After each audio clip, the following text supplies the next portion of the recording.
നല്ല മഴയും തണുപ്പുമൊക്കെ അല്ലേ.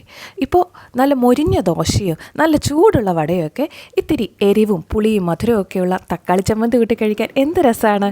അപ്പോൾ ഇന്ന് നമുക്ക് തക്കാളി ചട്നിയുടെ റെസിപ്പിയിലേക്ക് പോകാം. അതിനായി ചൂടായ പാനിലേക്ക് നമുക്ക് കുറച്ച് വെളിച്ചെണ്ണ ഒഴിക്കാം.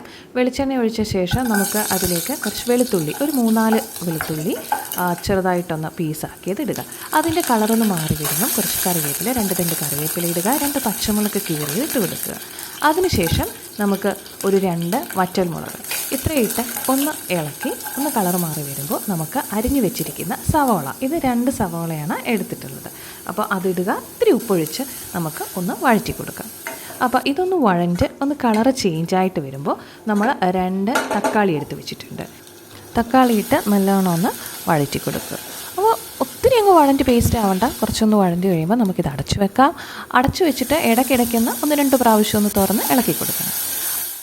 നന്നായിട്ട് വഴഞ്ഞിട്ടുണ്ട്. നമുക്കിനി ഒരു 1/4 ടീസ്പൂൺ മഞ്ഞൾപ്പൊടിയും ഒരു 1/2 ടീസ്പൂൺ കാശ്മീരി ചില്ലി പൗഡർ ഉണ്ടെങ്കിൽ അതാണ് നല്ലത്. അപ്പോൾ അത് ഇട്ടിട്ട് നമുക്കൊന്ന് ഇളക്കി കൊടുക്കാം. തീ ഇപ്പോൾ ചെറിയ ചൂടിലായിരിക്കണം.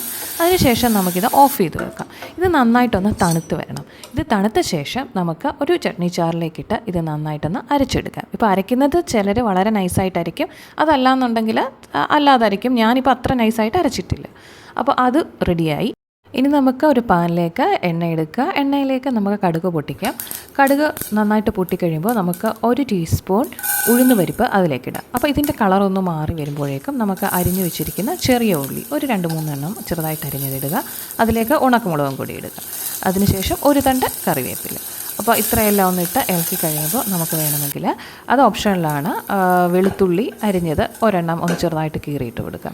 പിന്നെ അതിലേക്ക് കായത്തിൻ്റെ പൊടി ചെറുതായിട്ട് ഇത്തിരി ഇട്ട് കൊടുക്കുക, ഒരു 1/4 ടീസ്പൂൺ. അതിലേക്ക് നമ്മൾ അരച്ച് വെച്ചിരിക്കുന്ന ആ ഒരു മിക്സ് ഇട്ട് ഒന്ന് ഇളക്കിയിട്ട് ചെറിയ ചൂടുവെള്ളം ഇട്ട് ഒന്ന് ഇളക്കി കൊടുക്കുക.